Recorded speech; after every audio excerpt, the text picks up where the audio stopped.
Hey guys, and welcome back to my channel. Today I will be talking about a topic that is a bit controversial in this community, the diecast collecting community, especially with the Hot Wheels side. Um, Recently, I've been seeing a lot of criticism and a lot of, complaining towards Hot Wheels.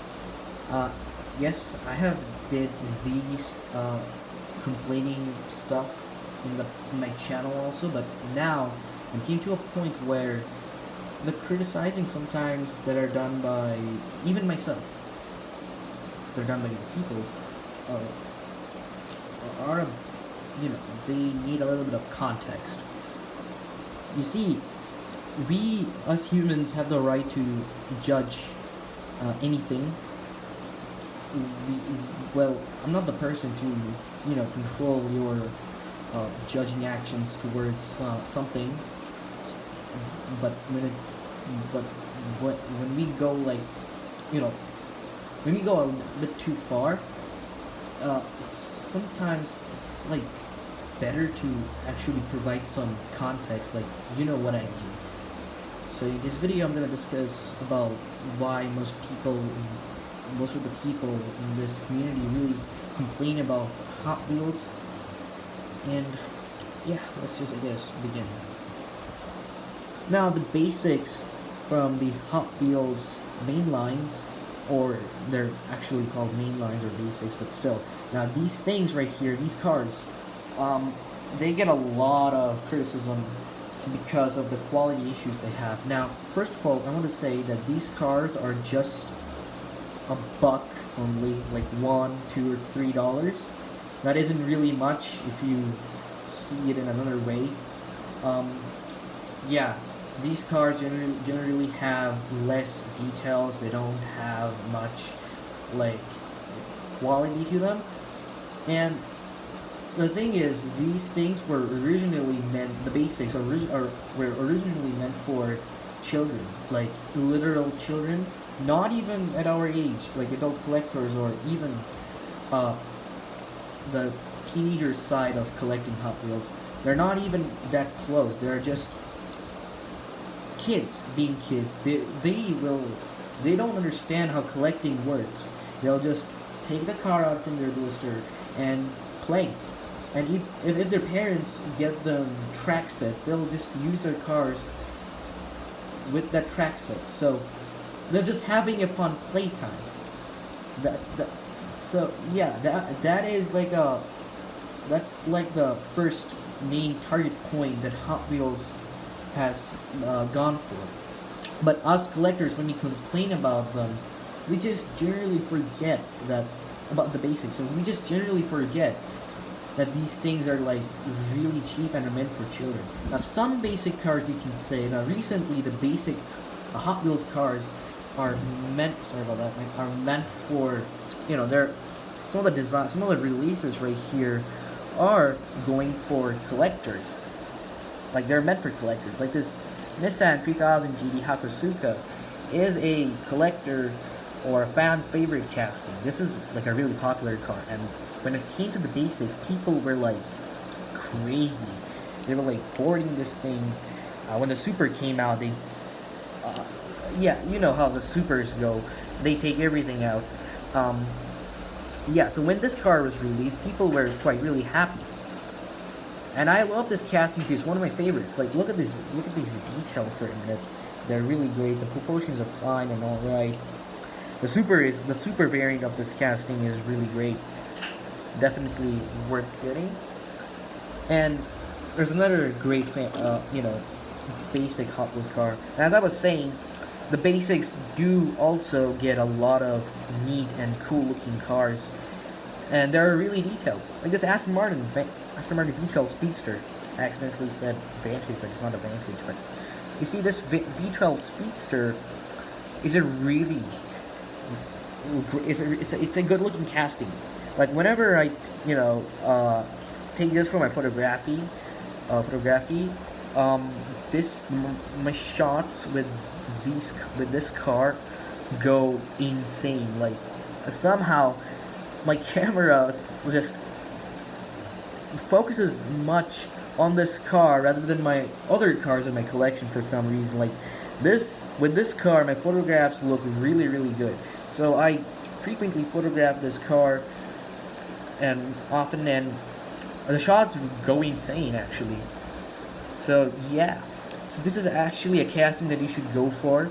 Uh, Recently, a premium release has came out in the exotic envy set, so you should get that, and the basic as well.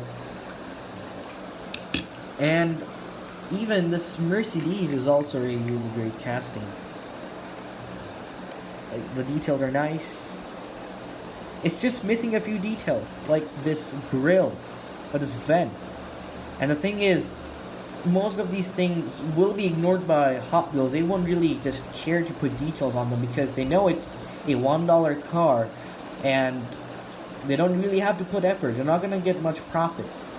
And you see, most of these basic cars right here are mass produced. I think they are produced. The one single casting has around hundreds, no, 200 units. I think not even 200. It's even more. Maybe 500 units are made for one single car. According to my calculation, Hot Wheels has never revealed that for some reason. But yeah, these basic cars are mass produced, so you can get them maybe earlier or later on. So they don't really care about the little details they have to put. They're like, go and try another brand or something. But still, those people who enjoy basics like me, they'll probably get it, and they'll admire the details like these and the license plate on the back. Yeah, but again, you see the basics, despite being sort of $1 cars, they do have some castings that collectors don't usually like. For example, this Aston Martin Vantage EV3, this was criticized for its weirdly cartoonish proportions, which I can actually say why. Because when you compare this with the real thing, you'll probably start to notice all the missing stuff. This casting right here is a bit way too cartoonish. Like the back wheel is bigger than this, and the front wheel is smaller than the splitter. Because you see, when this casting came out, it was the era for the track builders set, the track builders era. Like the Hot Wheels were still at their prime track sets, like their track releasing type of sets, whatever those are called. But during that time, there was like a series called the Track Builder or something, which specialized on numerous track sets, and they made special cars for that are only dedicated to those track sets. So people would buy those track sets, buy separate cars that are meant for those track sets, and just have some good time with it. And you see, this one right here is a track star casting. So basically, it'll do good on loops and curves. Now, they weren't just thinking that it'll look good for their collection, like for people's collection. They just released this casting for the track sets only. Like you see, this thing right here won't drag over the curves and loops. Something which I've learned from race groups, by the way. Yeah, and this casting right here is the Bentley Continental GT3, released in 2020, by the way, and this one is from 2015. This one right here is not a track car at all. This one has the splitter normally race car would, so it won't do good in loops and curves. It'll just drag like this. And this one, it'll just go. I mean, I'm just showing this on my hand surface. I don't have a track piece with me right now, so yeah, there goes that. There's another example of a, as collectors say, bad casting. This one does not have any tempos at all. Now, people complain about cars not having tempos, and as I've said, going back to my previous points, these are just $1 cars only, and most of these cars are mass produced, so Hot Wheels really can't do anything about it, putting lots of details. They still try to do so, by the way, but they just can't. So, yeah, we're moving on to the next point. Now, I just want to talk about the premium side of Hot Wheels for a bit. Recently, for some reason, there are also some people out there who complain about the premiums also being bad. And at this point, you see premiums are meant for the higher grade of collectors, or basically it's just the upgraded variants of the basic Hot Wheels cars, and these generally have a lot of detailing. These have a lot of effort put into it, and they look pretty good. I recently started to collect premiums. I'm building up my collection. Don't mind them, but I'm still getting them. They look pretty damn great. Here is my MSX. It looks pretty nice. Love the details. It has some of the details that normally a basic car wouldn't get. And this is Jetta Mark III, for example, has all those grill vents details right there. This one, and then even the fog lights or the headlights detail really nicely. And still people complain about them being bad. So at this rate, why bother getting premiums then? Why bother even seeing them? Because these things are meant for collectors, and Hot Wheels knows what they're doing. It's freaking written premium there, and they're trying their best to make them look good as possible. They're humans too, right? And currently at the market, there are like a lot of other 1.64 scaled brands out there, like Mini GD, 64. I think Tarmac Works. Then, yeah, even Matchboxes has stepped up their game.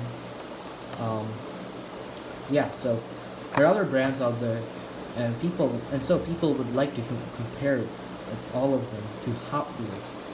And so if you go and just complain about the premiums also, then I think, in my opinion, the guy who's complaining about these things should stop collecting premiums and then just go and get other stuff. These things, you see the premiums right here are like a cheap alternative to other brands. I mean, GD is a really expensive brand, by the way.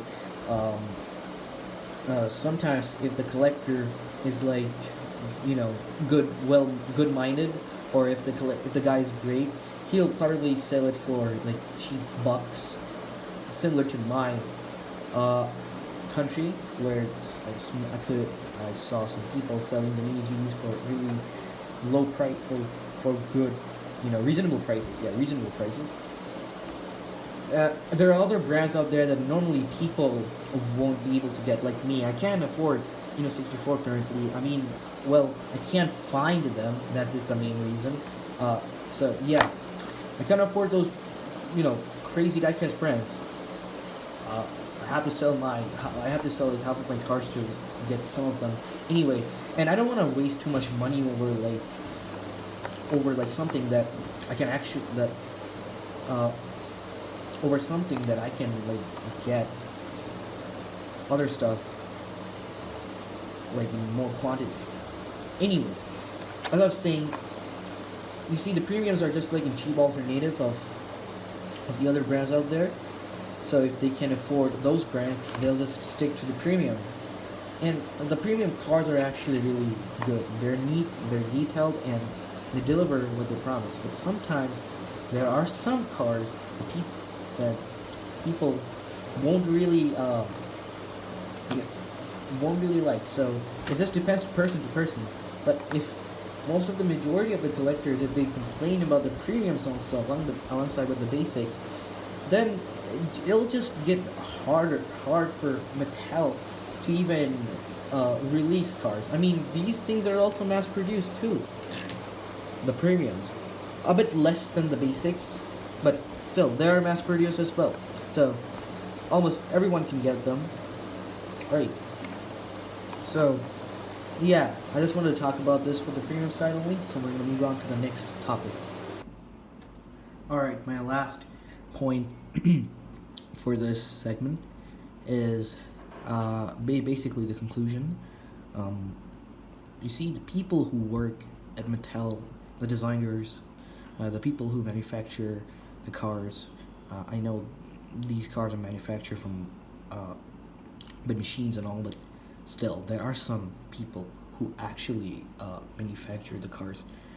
The people who also work at Mattel and the Hot Wheels team, they all are humans. They all make mistakes, yes, and they're just trying to do their job properly. They're just trying their best to make you happy, to make us happy.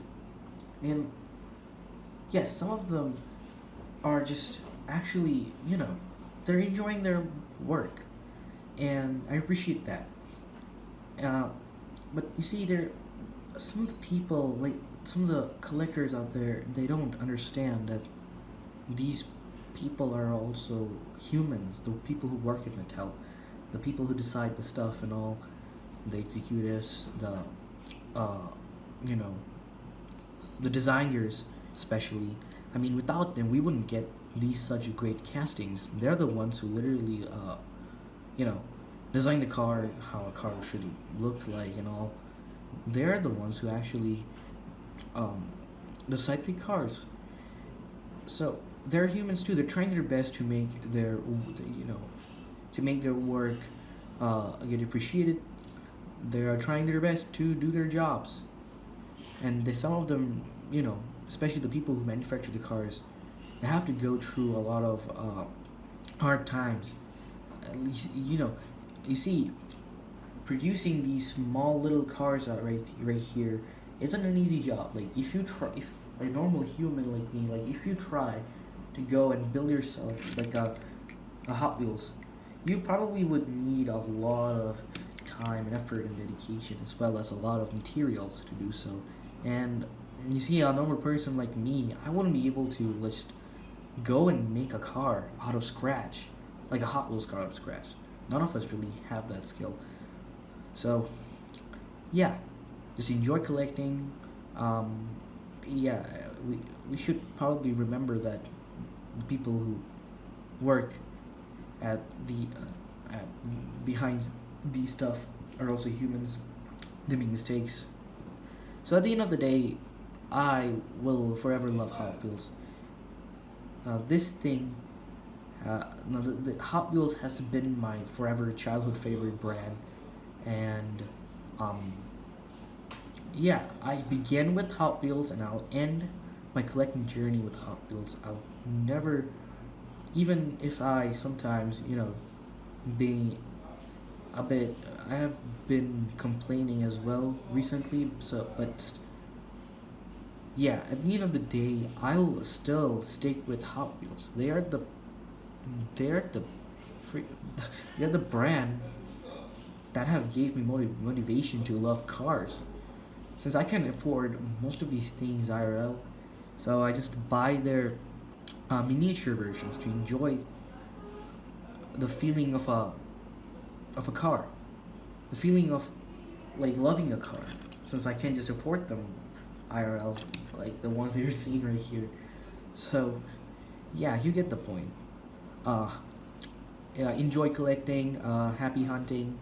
Um, yeah, and yeah, Mattel still has to take a lot of notes. I can agree. Some of the things they do is a bit questionable, but again, some of the points that I've made right here should be taken as a reminder. So, thank you for watching.